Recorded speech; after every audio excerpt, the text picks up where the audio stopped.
This is the story of a woman whose warmth, kindness, and influence know no bounds. It is a complex story, and one that is unique in American history, but it's not a story confined to America. For to understand Mom Weir's life, one must understand not only her times, but her heritage and her other family, one which is sometimes known as La Cosa Nostra. Born out of poverty and the humiliation of posing for pictures wearing hopelessly out-of-fashion clothes, the family became adept at forging birth certificates and smuggling hopeful immigrants to America. Because of these facts, it is impossible to know where and when Mom Weir was actually born. The official version states that it was in San Diego, California in 1925, but we will never know for sure. This much is certain. The family's musical destiny was sealed when Mom's mother, henceforth known in this narrative as Mamita, rescued from the trash a raffle ticket that her 2-year-old daughter had thrown away, and discovered that it was, in fact, the winning ticket, the prize being a player piano. For Mamita Ravatino and her to-date thousands of descendants, life had taken a fateful turn. Well, Tom wants me to tell you a story that happened 78 years ago when I was just 2 years old. And this actually started me in my musical career. My neighbor was selling tickets to a Columbus Day celebration, which the Italian people would have every year. And my mother bought a ticket from this lady, which would go for the brand new $500 piano in those days, if the winner would get that. So the time of the celebration, they called the numbers, and nobody responded to this. And the neighbor said, "You know, Marmita, I think that it's your ticket because mine is just the number right next to it." So my mother went back home. They gave her a day to check out this ticket. She went home, and they went to the back alley and turned the trash can upside down and found the little ticket right at the bottom of the trash can. And they were able to recover the piano. So that was the beginning of our piano history in the life of the Weirs. Young Maria Ravatino took to her piano as enthusiastically as she did to her piano teachers, who helped instill a fetish for older men in the young prodigy. There were many suitors, some more suitable than others. Romancing Maria could be dangerous. At least one piano teacher, Pasquarelli, vanished under circumstances that are still to this day shrouded in mystery. Mom had very particular taste. She dreamed of marrying into a powerful Irish Catholic family with unbridled ambition and exceptional hairlines. But the Kennedys were the wrong political party. Then, in walked Larry Weir, allegedly to audition for her choir. However, his utter lack of musical ability caused Maria to doubt his motives. As usual, her instincts were correct. In short order, Maria and Larry were married, and soon after that, Mr. Weir revealed his true ambition, to become a famous ventriloquist like his idol, Edgar Bergen. Eventually, he saved enough money to buy his own version of Charlie McCarthy, a wooden puppet that was surprisingly lifelike. Then something strange happened. The newlyweds began to think that perhaps a real boy would be even more fun than their wooden one. 9 months later, Larry Jr. was born. But real boys sometimes have problems that wooden boys don't have. In a tragic and ironic twist, Larry Jr. was born without a spine. Still, Mr. and Mrs. Weir enjoyed parenthood so much that they kept adding to their collection of real children, stopping only when they had produced enough Republicans to counterbalance the Democratic offspring of their bitter rivals, Joe and Rose Kennedy. In the Weir household, education always came first. Before music, before recreation, even before studying, the children were sent to the finest school in the neighborhood, St. Mary's. Due to the large number of Weir children in attendance, the school only photographed one Weir child per year. Here are the only school pictures taken of each one.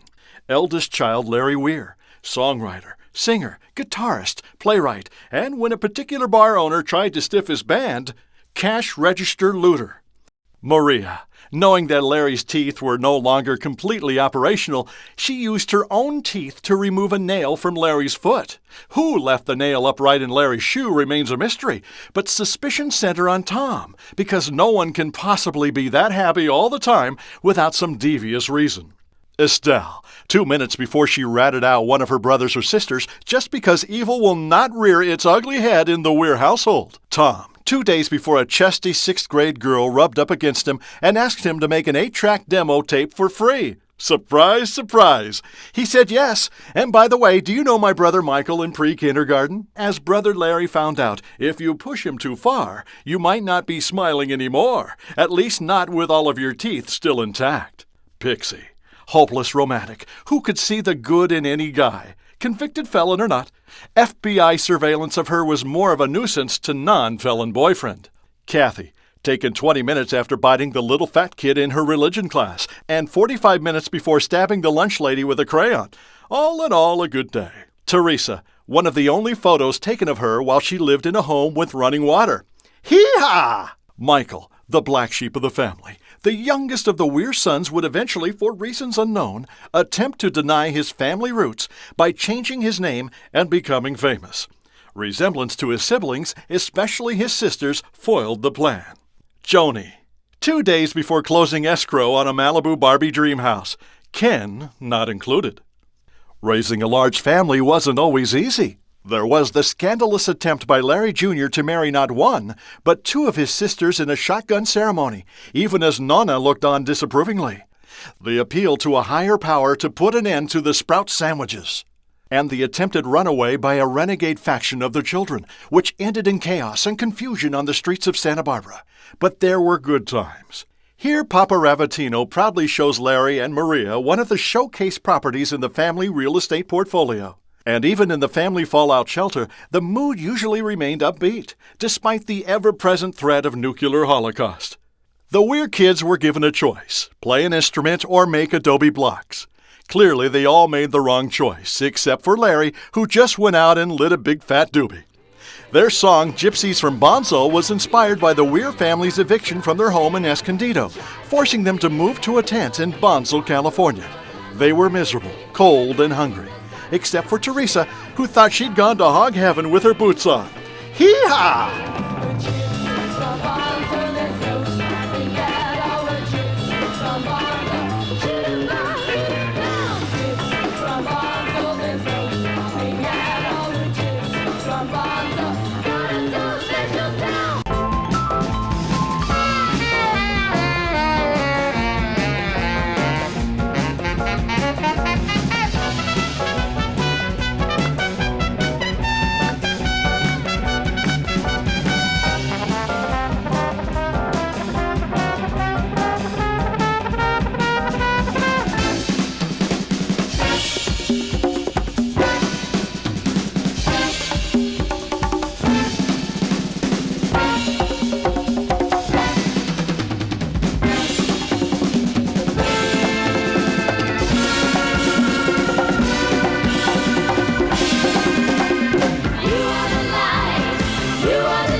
What town are you from, Papa?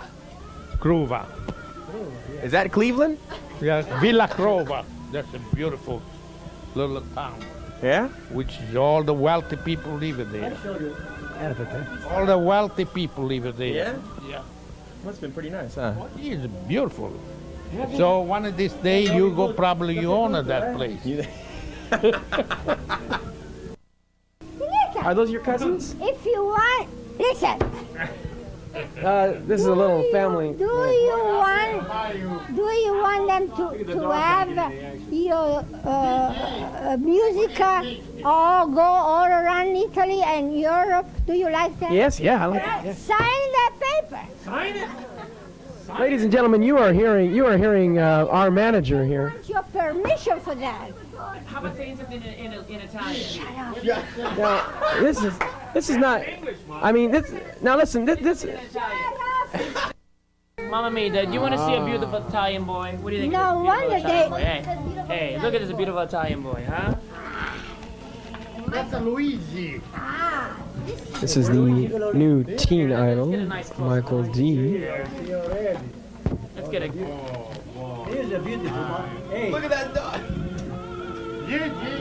Mrs. Weir not only raised 9 children, but managed to be a pioneer in several different arenas, including using the piano, a percussion instrument, as a conveyor of melody. Noted Beatles scholar Mark Lewishon notes that Mrs. Weir was playing melodies on the piano before Lennon and McCartney even thought about it. Mrs. Weir also helped create a new musical genre, hip-hop. World-renowned ethnomusicologist Teddy explains. It's cracking. We up here, Studio City Sound, V-Style again, from my granny about to tell me how she's helping me win a Grammy. You know what I'm saying? Mama Weir has been one of the unsung heroes in hip-hop music, one of the biggest influences that they don't know about. I'm telling her, let me tell you how she fixed me up here, because you know she's like wicked on the keys. She got the magic fingers. She, you know what I'm saying? She saw me one day playing Beethoven like this. I mean, Mozart. See? She even taught me that.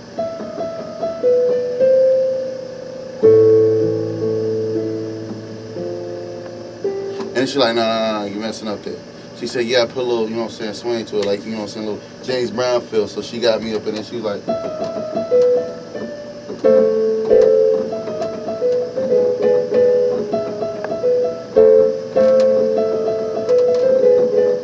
I was like, oh, she was just sick. And then she did a little bebops with it.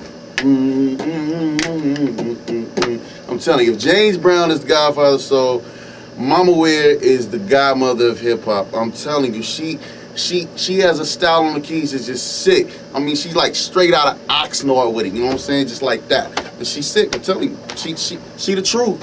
That's it. But yo, I'm out. Peace. I gotta learn some more skills. I ain't as good as Mama yet. Indeed, Mom Weir is still considered one of the top session pianists on the LA music scene. Whenever there's a big Elton John, Alicia Keys, or Van Cliburn session, the pianist who gets the call is Mom Weir. Whether it's banging out an urban beat for a hip-hop session or providing inspired tinkling for the burgeoning new genre known as alternative convent, Mom Weir's distinctive playing makes a good artist great, and a great artist. Tired of seeing others reap the rewards and the glory that came from her transcendent studio session work, and disgusted by the dismal performance of her children's occasional releases, every one of which tanked worse than its predecessor, Maria decided to strike out on her own with a Christmas album. Originally conceived as being a showcase for world music, including African, Jewish, Muslim, and Buddhist songs or chants, the oxymoron of an Islamic Christmas song eventually dawned on the producers, who decided to stick to more popular holiday fare and some Bob Harrison tunes. The result was a massive worldwide success, due only partially to the blatantly commercial ploy of attaching the Michael Damian name to it. Mom Weir finally had the chart topper she so richly deserved. Along with the fame and notoriety came some personal setbacks. Like Frank Sinatra, eventually Mom was unable to hide her underworld connections, no matter how small. As a front to cover her massive winnings in various illegal gambling pursuits, Mrs. Weir took a job at Christ the King Church.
What are you doing, Mom?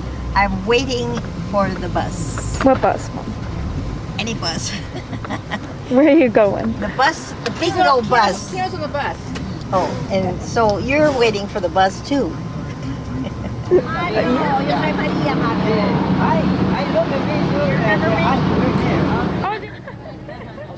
Carlene, this is Maria's daughter. Carlene is 90 years old, Estelle. Oh my God, hi, how are you? Nice to meet you. Yeah, You want to say a little something for Maria? Is this I thought I know the daughter. Is your daughter? That's my daughter. This one I ain't never met. nice to meet you? Great lady. I love Maria. We've been friends for a long time. Remember when I used to play you and Elaine Sweet when we would go like That's right. Okay. Over here is Rosa, my friend Rosa. Nice to meet you. Nice to meet you. And hey, I went to her birthday party once and I ate the best hamburger I ever had in my life. I haven't had one taste like that since. That's right, that was the best hamburger. I ain't never had a hamburger taste like that. Happy birthday, Maria. My name is Berta. Berta Schilling. And you go bingo with Maria? Yes, I do. She a good bingo player? Uh-huh. Very good. I'll say this. After my daddy passed away, Maria had asked me, she says, can I sit in Pop seat? Right? Because Pop seat was the third seat. So I says, anytime you ride with us, that's your seat. And it's been her seat for what? Years and years and years. I'm here and I'm serving these goods today because this lady here, Maria, she's the princess, the queen of bingo. And we're her followers. It's like, what's that guy's name? The Pied Piper. She's a queen Pied Piper. We follow right behind her wherever she goes. So we love her and we love being with her. Birthday bingo buddy. And I hope you have many, many, many more. Feliz cumpleaños, Maria, from Nani, Cordova.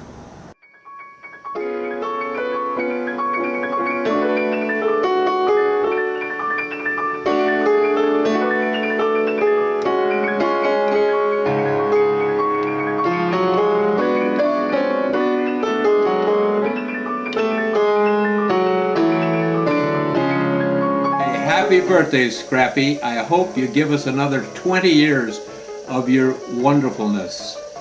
You've been a great wife. We love you, the girls love you, and the boys love you. And we couldn't have had a better person taking care of us all these years. 20 more years, Mary. Don't give up on us. Bless you, we love you. Happy birthday, bye. Mom, Larry Weir, Jr., remember me? How you doing? Happy 80th. What a great monumental event this is. Thanks for your inspiration, playing the piano while I was sleeping when I was a little tiny baby. And that helped me grow up and then compose a bunch of music like I Like Boys and Popular Girl. Wait, those are all kind of fruity songs. Anyway, thank you.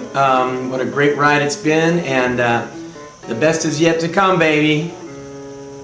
Hi, Mom. Are you recording? Yes, ma'am. Okay, let's leave this in, I'm sure. Hi, Mom. It's your Christmas present from 1956, Pixie.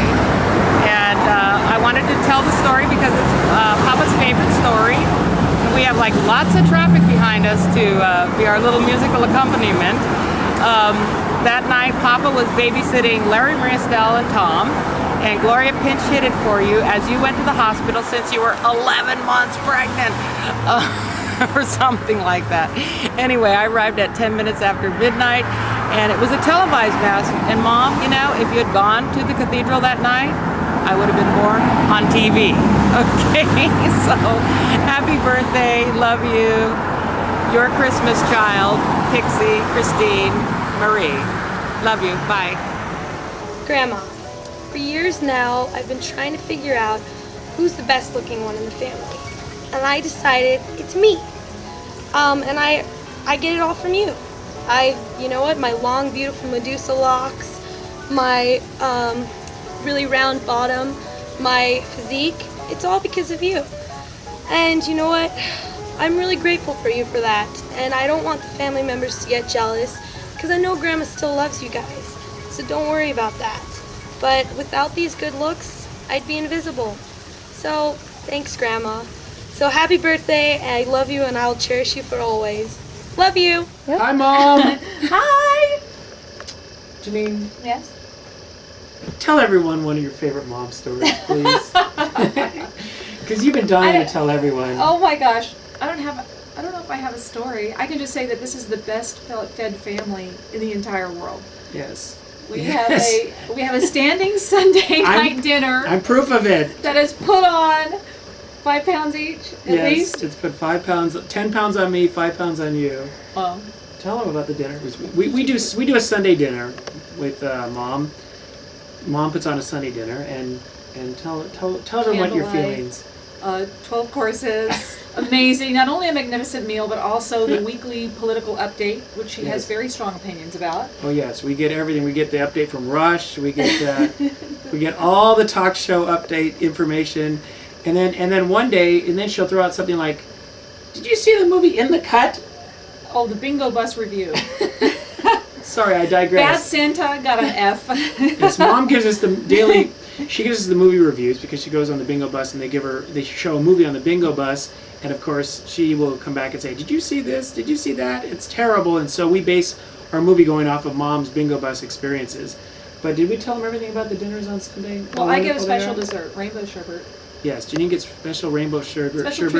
Special treatment, and I get what do I get? Well, you get the full. You get the full. I get to carve the full carb meal. I get the full carb meal. No, it's great. No, she's amazing. She puts out such a spread, and it's magnificent. Always, absolutely. And of course, my favorite is I went on the bus one time to bingo with Mom, and I got to tell you, it was a humbling experience because.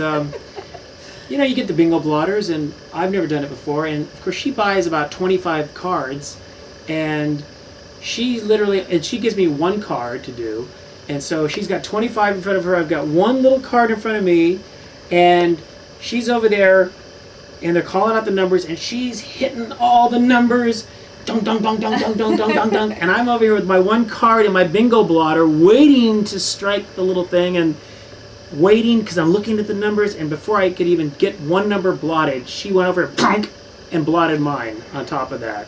And I'll tell you, it was a wonderful experience. I really learned. Machine Gun Bingo Maria. Mom, I realized that you really truly are the professional. You are the master of bingo, and I learned a great lesson that day. That I will never be as good as you at bingo or cooking. Or cooking for that matter, the master chef. Or piano, but. Hey, who needs to? You're the best, and we're so happy it's your 80th birthday. First of all, you don't look 80. I can't believe somebody said you were 80. In fact, I was on the phone talking to, who was I talking to? A company, and they asked my mother's birthday, and I said she's 80, and it's I don't believe it, because you've got the energy of a 40-year-old, and you're just kidding? She's got a lot more than that. 18-year-old. More than us. Yeah, two 12-year-olds combined. But we're so thrilled and happy. Happy birthday! Happy birthday! It's your 80th, and we love you. And can't wait for this Sunday. Should we try it? Yes. Happy birthday to you. Happy birthday to you. Happy birthday, dear Mama. Happy birthday to you.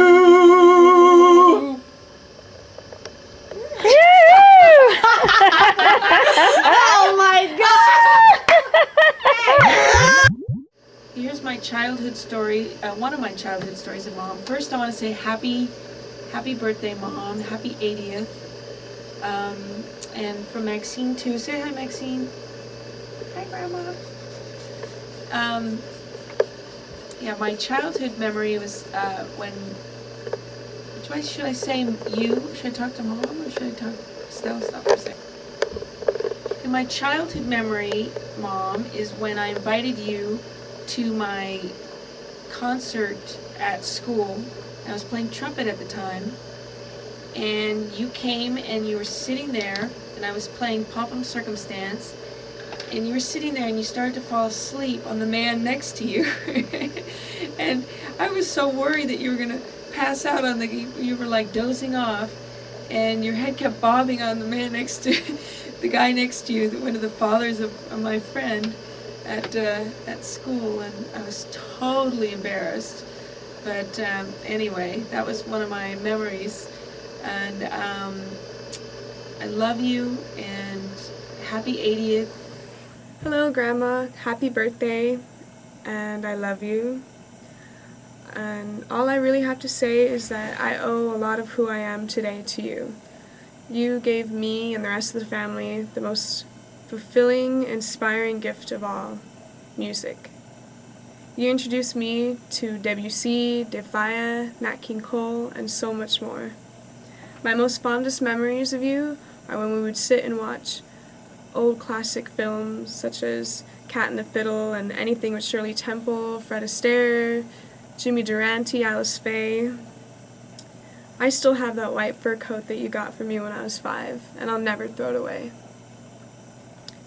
Well, I love you, Grandma. Happy birthday.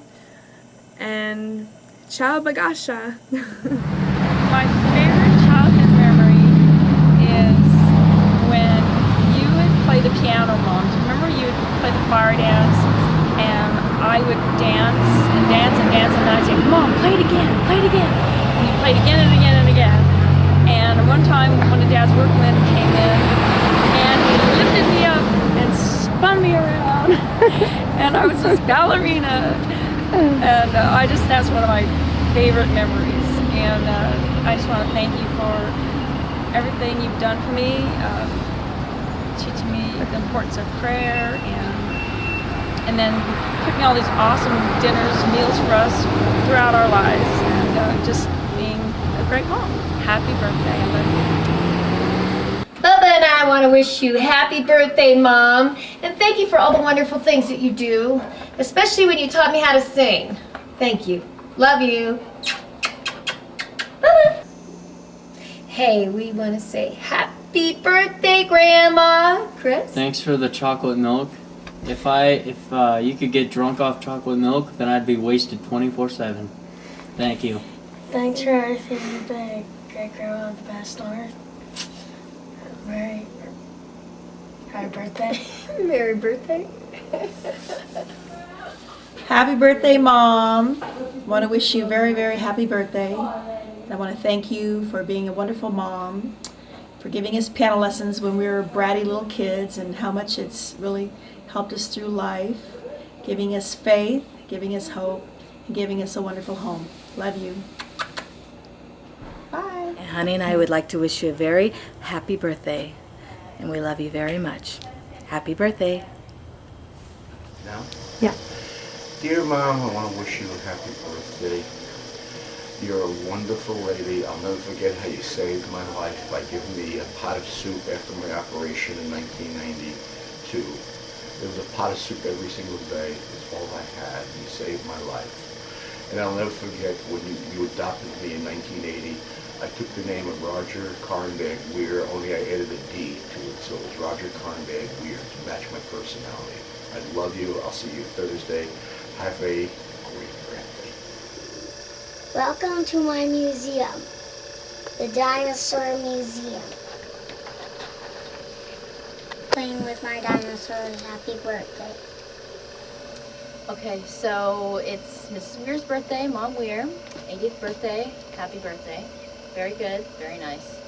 I just wanted to say that I used to work at Studio City Sound, and while I was working here, you were always bringing food over, always feeding me. I was always well fed, and I was very fat, I must say. And since I quit and I'm working somewhere else now, I'm not fed, and I must say I did lose 40 pounds. So, yeah. But I do miss your food, Mom, and I'm just so hungry. Feed me. Maria, happy birthday. I am standing by this baby grand piano, which is so special in our life here because you would come and play on this and practice. And one day Danny was upstairs taking a nap, and he heard this beautiful sound. It was the first time that you were here practicing on this piano.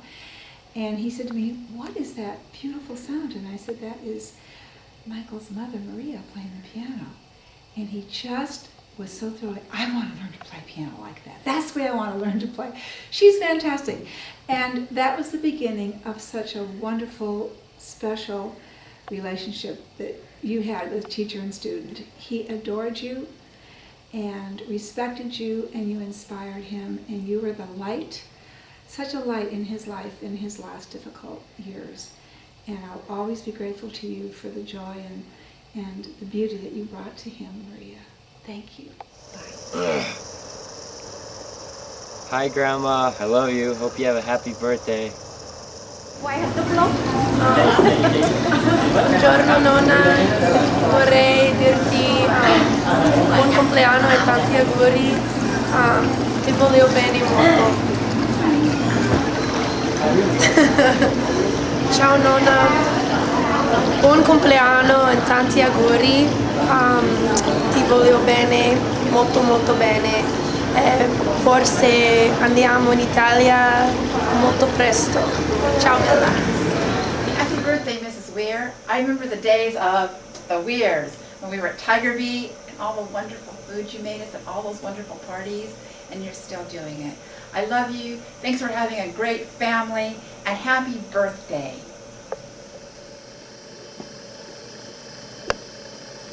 Mom, you're 80? You never told me that. Anyway, happy birthday. This is from your youngest, well, maybe not youngest because you have younger kids, but this is your youngest, darkest son that you have. Remember the old days, good old days of the bingo back in the old hood? Remember when we used to fly the ghetto birds over the house and make sure we were all finding our little hovels and stuff? Anyway, happy birthday. Wonderful. Thanks for all the meals you ever gave us and everything, all the good stuff you did for us. Have 80 more. Ma Weir, happy 80th birthday.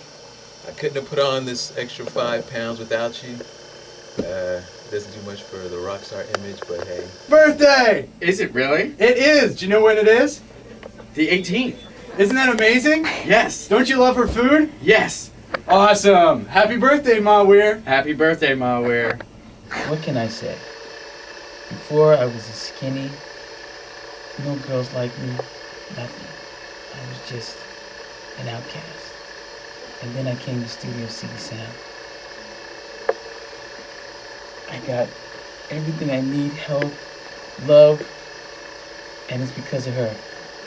And I don't know what to say, but okay, hold on. To get myself together here. I just want to thank you and say happy birthday, because without you, I would be a very lonely man right now. And business has picked up, let me say that. Thank you and happy birthday. We love you. I think Mrs. Weir sees me and some of the other guys around the studio as kind of the children she never had. And so she mothers us. And she's a natural. It's just so sad that she never had any kids of her own, because she would have been a great mother. You know, the weird thing is she does seem to have lots of grandchildren. I never really figured that out. You know, I guess it must be a Catholic thing.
Oh, it's the VSTYLE.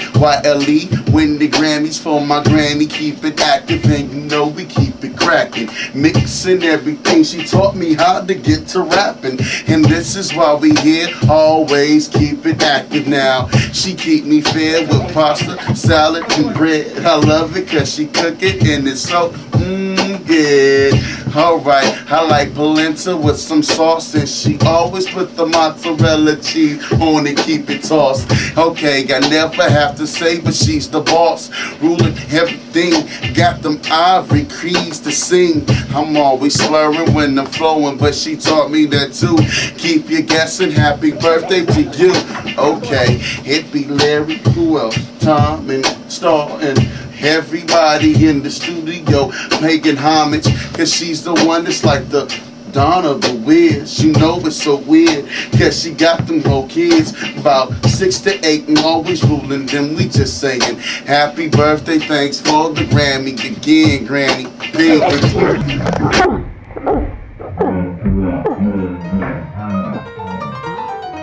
Maria Weir, wife, mother, musical pioneer, health food quack, beloved by all who know her. If her next 80 years are half as productive as her first 80, she'll only give birth to 4 or 5 more Republicans.